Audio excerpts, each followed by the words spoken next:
Our gospel reading for this morning comes to us from the Gospel according to Luke, chapter 7, verses 1 through 10. If you'd like to follow along in your pew Bibles, I'd invite you to do so at this time. It can be found on page 839. Let's all listen for God's word to us today. After Jesus had finished all his sayings in the hearing of the people, he entered Capernaum. A centurion there had a slave whom he valued highly, and who was ill and close to death. When he heard about Jesus, he sent some Jewish elders to him, asking him to come and heal his slave. When they came to Jesus, they appealed to him earnestly, saying, "He is worthy of having you do this for him, for he loves our people, and it is he who built our synagogue for us." And Jesus went with them. But when he was not far from the house, the centurion sent friends to say to him, "Lord, do not trouble yourself, for I am not worthy to have you come under my roof. Therefore I did not presume to come to you, but only speak the word, and let my servant be healed. For I also am a man set under authority, with soldiers under me. And I say to one, 'Go,' and he goes, and to another, 'Come,' and he comes, and to my slave, 'Do this,' and the slave does it." When Jesus heard this, he was amazed at him, and turning to the crowd that followed him, he said, "I tell you, not even in Israel have I found such faith." When those who had been sent returned to the house, they found the slave in good health. The word of the Lord. Thanks be to God. A few years ago, Tara Westover published her best-selling memoir entitled Educated, a memoir about growing up in poverty in the mountains of Idaho with Mormon parents who kept her out of school for her entire growing up years. When she went to Brigham Young University in the early 2000s, it was her first experience ever in a classroom. Recently, Miss Westover wrote an essay that described in detail what it meant to be poor while attending college. "When I think of my first semester at college," she writes, "the memory comes to me as a physical sensation. I feel tired. There is the siren screech of an alarm sounding at 3:40 in the morning. I do not change clothes. It was my habit to dress for the day the night before, because an alarm going off at 3:40 a.m. really does sound better than an alarm going off at 3:30 a.m. She gets up at this time so that she can work as a janitor at the engineering building before heading to her own classes at 8 in the morning. But when that janitorial job was not enough, she took a second job working in the cafeteria. Never mind that she could not afford to eat from the food plan that provided the food that she was now serving her fellow students. She goes on, "My college ambitions nearly came to an abrupt end in my sophomore year. I needed a root canal and $1,600 to pay for it. I decided to drop out. Then, a leader at my church pulled me aside and insisted that I apply for a Pell Grant. Days later, a check arrived in the mail for $4,000. It was more money than Miss Westover had ever seen. She got the root canal. She purchased the textbooks that she had previously been unable to afford. She stopped dozing off in class now that she was getting enough sleep at night, and she graduated in 2008, going on to get her PhD from the University of Cambridge." Now, what was Tara Westover writing about in that essay? Poverty, yes, and the struggles that she faced because of it, for sure. More specifically, I think, she was writing about barriers, about obstacles, about the hurdles that some people face in life and other people don't. All of which got me thinking not so much about college, but about church. About God's church with a capital C, about how the church is doing these days. Because if there's anything that the recent past has shown us, engaging or re-engaging people in God's church is running into some barriers. As a recent Wall Street Journal article puts it, in-person church attendance is roughly 30 to 50% lower than it was before the pandemic. While religious leaders expect some rebound once the pandemic recedes, many do not expect attendance to return to previous levels. Well, anecdotal evidence supports this. In conversations that I've had with colleagues around the country, I know of no Presbyterian church, ours or anyone's, that has returned to pre-COVID 2019 levels of worship attendance. And please, when I say this, do not misunderstand. I think our congregation has done very well, and that all of you have responded with extraordinary faith throughout these past 2 years. But we cannot assume that if we just behave the same way that we did in 2019, then 2022 or 23 or maybe 24 will finally look like what 2019 looked like. All of which raises the question, what kind of barriers do people face these days when it comes to worshiping in church or visiting a church or engaging in the life of a church or just plain trusting a church with their souls? I ask that question not only because it's one that I think every church needs to ask right now, I ask it because of our text. Our text for today is about barriers. Luke tells us that when Jesus enters Capernaum, a centurion hears about Jesus. And this Roman centurion sends some Jewish elders to speak with Jesus, to ask Jesus to heal the centurion's slave. Immediately, we have a barrier, right? You know what a centurion is. A Gentile, not a Jew, a person who commands 100 other soldiers in Rome's military might. If you're suffering under the thumb of Roman rule, why would you trust someone who fights for Rome? Why would you help someone who wears the armor of the enemy? Barriers abound in this text. Cultural barriers, religious barriers, political barriers. It is why the centurion asks those Jewish elders to speak for him. He needs help breaking those barriers down. Which, I think, brings us back to our day. When it comes to engaging or re-engaging with God's church, who out there needs help right now breaking down barriers? Or maybe the better question is this: what barriers do we, as God's faith community, need to overcome to reach those people? What ways do we need to grow, not just numerically, but in how we think about what it means to be God's church in a post-pandemic time? The Presbyterian pastor and professor Todd Bolsinger recently wrote, "Many of us spent the pandemic asking ourselves some of the deepest questions of our lives, and a significant number of people are rethinking everything they assume to be true about their job, about their relationships, about what they want to spend their time doing. Church leaders should do no less," Bolsinger says.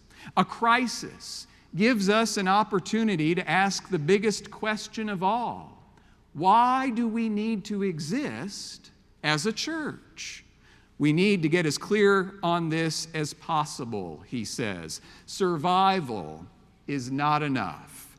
If your answer is to ensure a Presbyterian witness survives in this town, I encourage you to think again, Bolsinger writes. As one senior leader said to me once, "Todd, nobody cares if your institution survives. They only care if your institution cares about them." Exactly. What are the barriers? What is it that keeps people from knowing that God's church or even Westminster Presbyterian Church cares about them? And please do not misunderstand. I do not ask these questions because I believe that our church is doing something wrong. To the contrary, Westminster is doing so much that is right. We have a long tradition of thoughtful and engaging worship here, an excellent music ministry for all ages. We have a splendid children's ministry that provides a firm foundation for our kids to grow in their faith, an incredible youth ministry that helps our teenagers question and explore and own their Christian faith. We have exceptional adult education classes that stretch the mind and expand the heart. Our weekday school has a stellar reputation. Our commitment to mission in the community exceeds the norm for churches our size. Would you like me to spend the rest of the sermon bragging on all of you right now? I mean, good grief. Our lay leadership is more than any pastor could hope for. Your dedication and loyalty and love for Westminster during the past 2 years has given me profound hope in God's church. We're about to celebrate our 75th anniversary this spring. Our church membership grew during the pandemic. When I look around this room, I do not see fear about God's future. I see faith, profound faith, vibrant faith, hopeful faith. And we also know that the church of 2022 is not going to look like the church of 2019. So my question is, how can we take the gifts that we have been given? How can we take that faith and use it all faithfully as we live into God's future? Let me get at it like this. Dr. Roger Nishioka, as some of you know, is a pastor at Village Presbyterian Church in Kansas City. Dr. Nishioka used to teach at Columbia Presbyterian Seminary down outside Atlanta. A number of years ago, when he was still teaching, Dr. Nishioka was invited to Poland, Ohio, to preach at an installation service for one of his former students. After the service of installation, they had a potluck reception, as churches often do. Dr. Nishioka was going through the potluck line, and he came to 3 plates on the table, all of which looked like they had pot stickers on them. But he figured they do not have pot stickers in eastern Ohio, at least not homemade ones, so he asks, "What are those?" And his former student says, "You are in Ohio. Those are pierogies, aka Polish dumplings. They are kind of like pot stickers." Well, he took one from the first plate and started to move down the line when, bam, on his left hip, there was a woman who says, "Pastor, you must have gotten distracted. You missed my pierogies on plate 3. Well, he took some from plate 3, but before he can move, bam, another woman on his right hip, "Pastor, I made the ones in the middle plate, sauerkraut and bits of pork. They're better than the other 2. So Roger Nishioka ends up with a plate full of pierogies. After the reception, as he was getting into a car to be driven to the Pittsburgh airport, one of the hosts came running up to him with a paper plate and foil covering it, and what do you think was underneath that foil? The pastor says, "You don't have to take those," but Dr. Nishioka says, "This is church food. You better believe I'm taking it." And he gets to the airport, in line at security, through the machine with his bag and his backpack and into one of those gray bins. He puts this foil-wrapped plate. Well, out comes the bag, out comes the backpack. No pierogies show up on the other side. Finally, a woman in her blue TSA uniform comes around. She's pointing to the foil-wrapped plate on the monitor. "Sir, what is that?" "Oh, that's a plate of church food." "Oh," she says, "that's church food. I'll buy it off of you." Dr. Nishioka says, "Thanks, but no thanks." But she persists. "This is church food, huh? Didn't Jesus say something about sharing?" To which Dr. Nishioka replies, "Well, Jesus never said anything about sharing pierogies in the Pittsburgh airport." And she laughed. and Dr. Nishioka took his plate and went on his way. Now, wouldn't it be fantastic if everybody out there wanted some of our church food, so to speak? Wouldn't it be great if we could sit back confident that spiritually hungry people will always enter our doors where we've got gifts to offer and so much food to share? Sometimes that will happen.